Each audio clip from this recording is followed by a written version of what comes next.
এ দুনিয়ার মানুষ, গুনাহ মাফের জন্য, জান্নাত পাওয়ার জন্য আমার আল্লাহ নবীর উসিলায় আমাদেরকে কত নিয়ামত দিয়েছে। পৃথিবীর মুসলমান অন্য কোন নবীর উম্মতদেরকে আমার আল্লাহ এটা দেয় নাই, আমাদেরকে দিয়েছে শুধুমাত্র নবীর মহাব্বতের কারণে। কথা কোন ঠিক কিনা?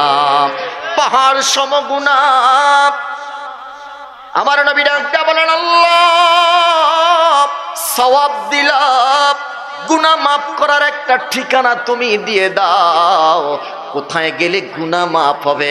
আমার আল্লাহ ডাক দেয়া বলে, গুনাহ মাফের আমি অনেকগুলো ঠিকানা দিয়ে দিলাম। 1 নাম্বার, মসজিদে চলে যাও, সিজদার মধ্যে পড়ে কান্না করো, আমি আল্লাহ গুনাহ মাফ করে দিব।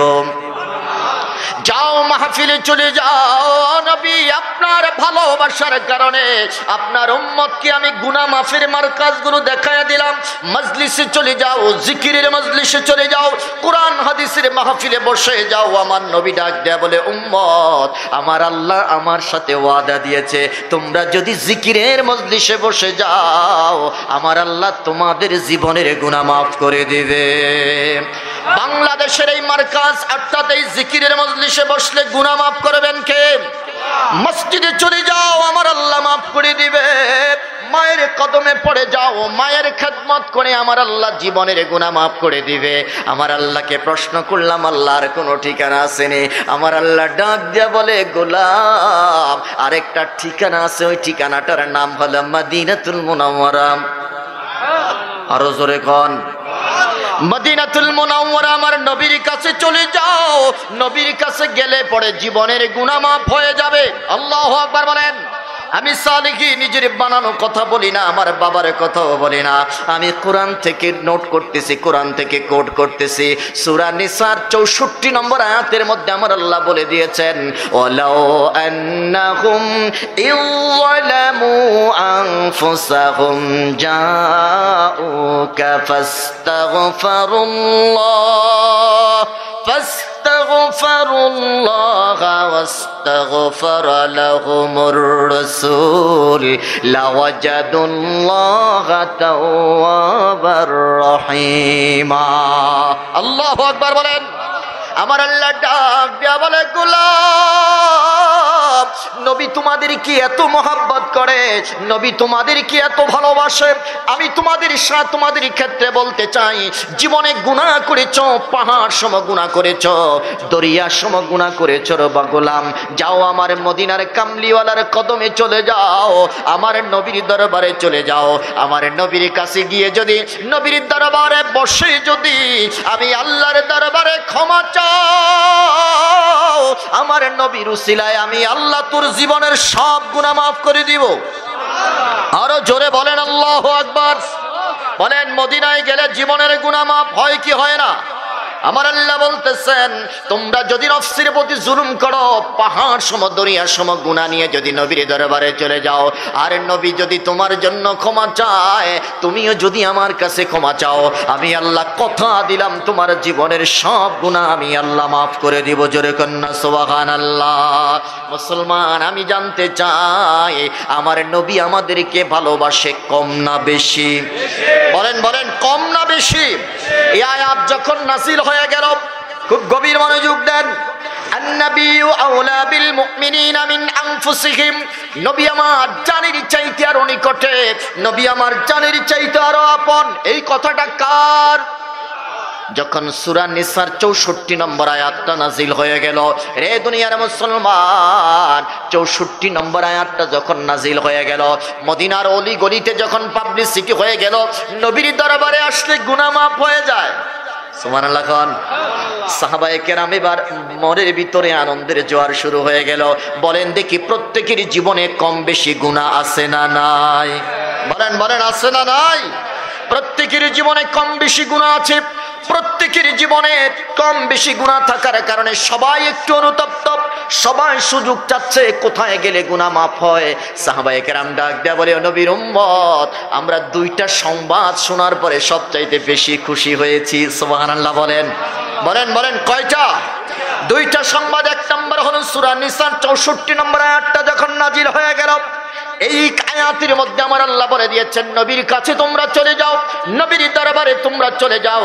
নবীর দরবারে গিয়ে যদি তোমরা আল্লাহর কাছে যদি ক্ষমা চাও, আমার আল্লাহ যদি তোমাদের জন্য আমার নবীও যদি তোমাদের জন্য আমি আল্লাহর কাছে ক্ষমা চাই, আমি কথা দিলাম তোমাদের তওবা কবুল করব, তোমাদের জীবনের গুনাহ মাফ করে দেব।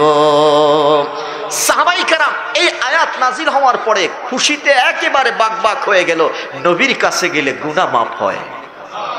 আরো জোরে কান্না সুবহানাল্লাহ। আজকে আমার সমাজে নবীর কাছে যাওয়ার জন্য তারা বাধা দেয়, এ মদিনায় যাওয়ার দরকার নাই। বলেন এরকম মুনাফিক আছে না নাই? জোরে বলেন আছে না নাই? এরা বলে মদিনায় যাওয়ার দরকার নাই, মদিনায় কিচ্ছু নাই। আমরা বলি নবী মদিনায় হলো আমাদের ইমানের ঠিকানা, কথা কোন ঠিক কিনা? মদিনা হলো আমার ভালোবাসার ঠিকানা, মদিনা হলো আল্লাহ পাওয়ার ঠিকানা, মদিনা হলো গুনাহ মাফ করার ঠিকানা, কথা বলেন ঠিক কিনা? তুমি মাওলানা তুমি ফতোয়া দাও মদিনায় যাওয়ার দরকার নাই, আমাদের আর বুঝার বাকি নাই। তোমরা নবীর উম্মত নয়, তোমরা নবীর দুশমন, কথা বলেন ঠিক কিনা? বলেন আমার নবী মদিনায় আছে না নাই? এই নাফরমানরা বলে মদিনার নবী পচে করে মাটির সাথে মিশে গেছে। নাউজুবিল্লাহ বলেন।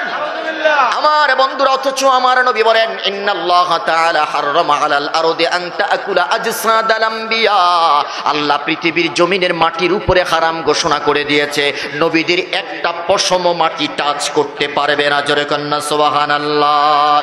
আমার আপনার লাশ গলে পচে মাটির সাথে মিশে যায়, কিন্তু নবীদের লাশ, নবীদের দেহ, নবীদের জিসম, নবীদের শরীরটা মাটি খাওয়া তো দূরের কথা, একটা পশম টাচ করার অধিকার নাই। চিল্লায়া কন্না সুবহানাল্লাহ। বলেন দেখি নবীদের এই মর্যাদা দিয়েছেন কে? নবী আমার ডাক দেয়া বলে মারারতু আলা, আমি যখন কুসাইবাল আহমার জায়গা দিয়ে যখন আমি যাচ্ছিলাম, তখন আমি দেখতে পেলাম মুসা কালিমুল্লাহ তার রওজার মধ্যে দাঁড়িয়ে দাঁড়িয়ে নামাজ পড়তেছে। জোরে কান সুবহানাল্লাহ। মারারতু আলা মুসা ইনদা কুসাইবিল আহমার ওয়া হুয়া কায়িমুন ইউসাল্লি ফি কবরিহি। নবী আমার ডাক দেয়া বলে আমি মুসা কালিমুল্লাহকে তার রওজার মধ্যে দাঁড়িয়ে দাঁড়িয়ে নামাজ পড়তে দেখেছি। আমি জানতে চাই মুসা কালিমুল্লাহ যদি কবরের মধ্যে জিন্দা থাকতে পারে, মুসার নবী, ঈসার নবী, ইব্রাহিমের নবী, আদমের নবী, সমস্ত নবীদের নবী, রাহমাতুল লিল আলামিন নবী, আমার নবী, আপনার নবী জিন্দা থাকতে পারে কি পারে না? দুই হাত তুলে বলেন আমার নবী জিন্দা থাকতে পারে কি পারে না?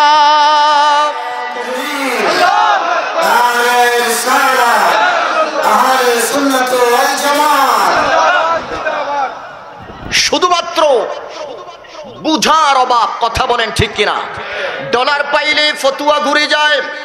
জোরে বলেন এরকম ফতুয়া মুফতি আছে না নাই? ডলার দিলেই ফতুয়া ঘুরে যায়, ডলার দিলেই ফতুয়া ঘুরে যায়।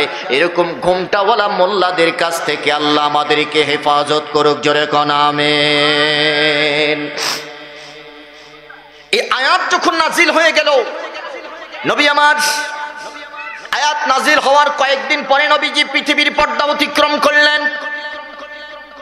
সাহাবায়ে কেরাম যারা সুযোগ হয়েছে নবীর কাছে এসেছে, নবীর কাছে এসে তারা নিজের জীবনের গুনাহ মাফ করে নিয়েছে। আল্লাহর নবী ইন্তেকাল করলেন, পৃথিবীর পর্দা অতিক্রম করে রওজা মুবারকে আরাম ফরমাচ্ছেন। ইতিমধ্যে 3 দিন অতিবাহিত হয়ে যাওয়ার পরে এক বেদুইন আসলো, এসে নবীকে খুঁজতেছে। আবু বকরকে ডাক দেয়া বলতেছে আবু বকর নবী কোথায়? বলে যে কেন? ডাক দেয়া বলে আবু বকর আমার কানের মধ্যে আওয়াজ পৌঁছে গেছে, সূরা নিসার 64 নম্বর আয়াত। নবীর দরবারে আসে যদি আল্লাহর কাছে ক্ষমা চায়, আর নবীও যদি আমার জন্য আল্লাহর কাছে সুপারিশ করে, তাহলে আল্লাহ নাকি জীবনের গুনাহ মাফ করে দেবে। রে আবু বকর, আমি তো গুনাহ মাফ করার জন্য এসেছি, আমার গুনাহ কি আমি মাফ করব না? আবু বকর কোনো কথা বলে না, চোখ দিয়ে ঝরঝর করে চোখের পানি ছেড়ে দিল। এই সাহাবী ডাক দেয়া বলেন আবু বকর তাড়াতাড়ি নবী দেখাইয়া দাও। নবী নবী দেখার জন্য এসেছি, নবী দেখে আগে ঈমানটা তাজা করব, নবী দেখে অন্তরের জ্বালা নিবাবো, নবীর কাছে এসে জীবনের গুনাহ মাফ করবে রে আবু বকর। নবী কোথায় তাড়াতাড়ি বলে দাও। হযরত আবু বকর ডাক দিয়া বলে, রে বেদুইন, জানতে চাই তুমি কি কোনো সংবাদ শোনো নাই? এবার আমার নবীর এই সাহাবী ডাক দিয়া বলে, রে আবু বকর, আমি তো না কোনো সংবাদ শুনি নাই, আমি তো কোনো সংবাদ শুনি নাই। এবার হযরত আবু বকর ডাক দিয়া বলে, সামনে যাও, হযরত আলীকে জিজ্ঞাসা করো। নবীজি পৃথিবীর পর্দা অতিক্রম করলেন। এই কথাটা সিদ্দিক আকবর বলতে পারলেন না, এই কথাটা সিদ্দিক আকবর ওই বেদুইনের সামনে প্রকাশ করতে পারলেন না। তিনি দুঃখে দুঃখে কেঁদে কেঁদে মরতেছেন। এই সাহাবী হযরতে আলীকে গিয়ে জিজ্ঞাসা করলেন, আলী রে, জবাব দাও, নবী কোথায় আছে? একটু নবীকে একটু দেখতে চাই। চিল্লায় এখন সুবহানাল্লাহ। নবী কোথায়? নবী কোথায়? তাড়াতাড়ি বলো। রে মুসলমান, আমি বলতে চাই জীবনের গুনাহ মাফ করার জন্য এসেছেন। কথা বলেন ঠিক কিনা? সাহাবায়ে কেরাম দুইটা সংবাদ পেয়ে খুশি হয়েছেন। এক নম্বর হলো সূরা নিসার 64 নম্বর আয়াতটা যখন নাজিল হয়ে গেল, সাহাবায়ে কেরাম বড় খুশি আনন্দিত হয়ে গেলেন।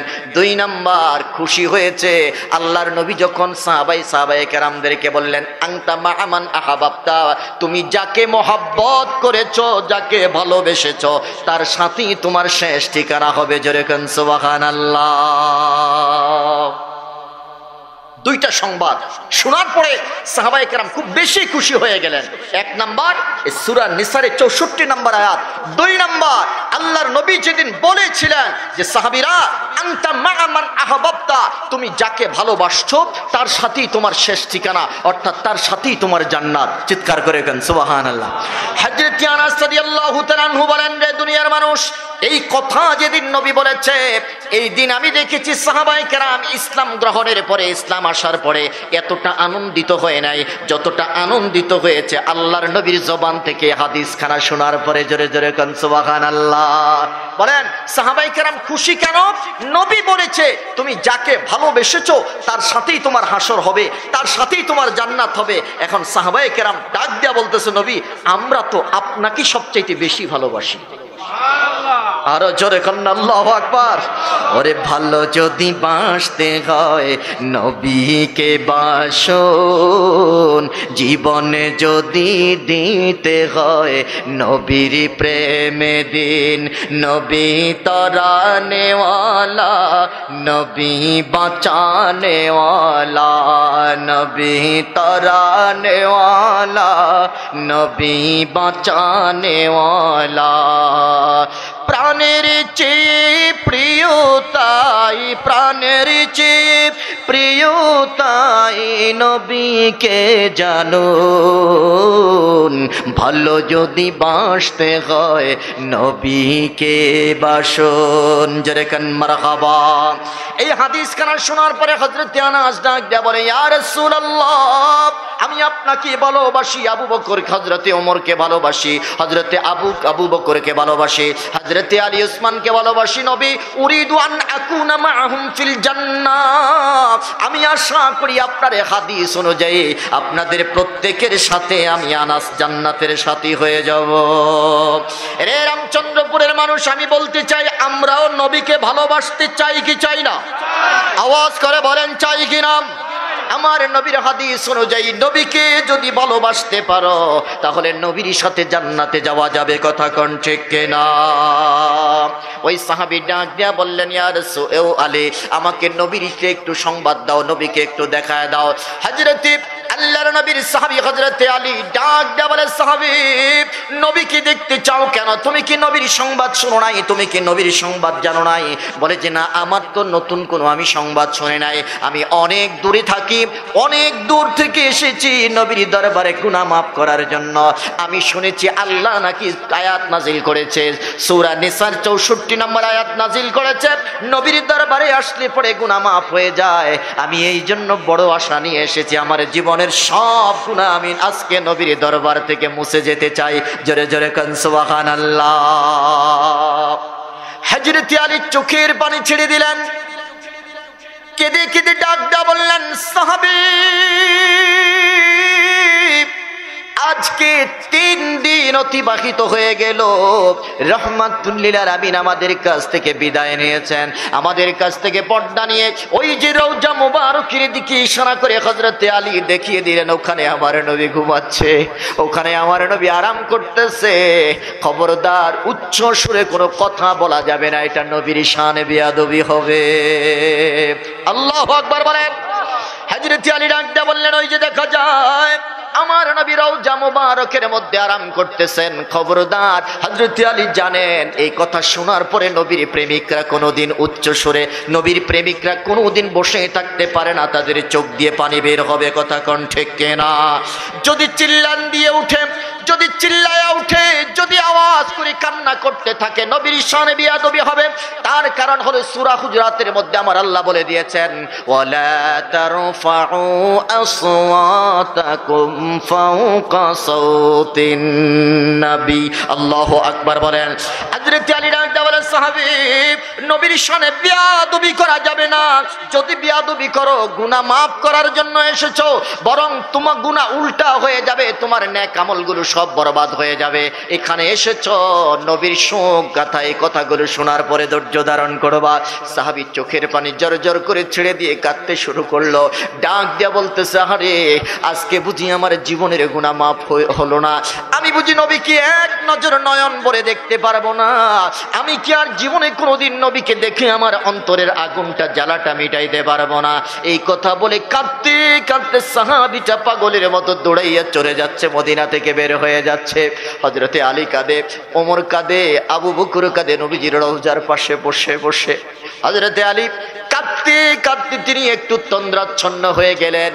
আমার নবী ডাক দিয়া বললেন, আলী রে, আর ঘুমাইও না, আর ঘুমাইও না, যাও দৌড়ে যাও, ওই পাগলটারে তাড়াতাড়ি ধরো। আল্লাহু আকবার বলেন।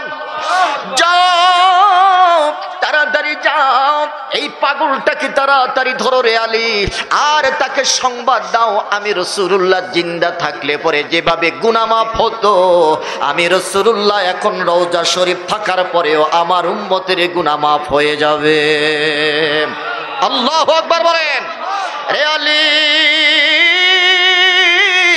যাও যাও তাড়াতাড়ি পাগলটাকে ধরো, পাগলটাকে ধরো, তাকে সংবাদটা দাও আমার আল্লাহ তার জীবনের গুনাহ মাফ করে দিয়েছে। জোরে কান সুবহানাল্লাহ।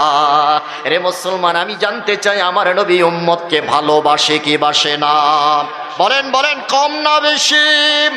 আমি জানতে চাই যেই নবী রওজা মুবারকে আছে, যেই নবী রওজা মুবারকে আছে, ওই নবীর রওজা জিয়ারতে গিয়ে যদি নবীর সাহাবীর জীবনের গুনাহ মাফ হতে পারে, আমরা জানতে চাই বাংলাদেশের মুসলমান মদিনাতে গেলে তাদের জীবনের গুনাহ মাফ হতে পারে কি পারে না? বলেন, আমার আল্লাহ গুনাহ মাফ করতে পারে কি পারে না? আমার সুন্নি মুসলমানরা আওয়াজ করে বলেন, আমরা মদিনায় যেতে চাই কি চাই না? দুই হাত তুলে বলেন, মদিনা চাই কি চাই না? আল্লাহ যদি দিত পাখা, উড়িয়া গিয়ে করতাম দেখা, গড়াগড়ি দিয়া কইতাম মনের বেদনা, গড়াগড়ি দিয়া বলতাম মনের বেদনা, আমার কিচ্ছু ভালো লাগে না, মনে হইয়াছে দেওয়ানা, মনে চাই উড়িয়া যাইতাম সোনার মদিনায়, আমার কিচ্ছু ভালো লাগে না, মনে হইয়াছে দেওয়ানা, মনে চাই উড়িয়া যাইতাম সোনার মদিনা। জোরে কান মারহাবা।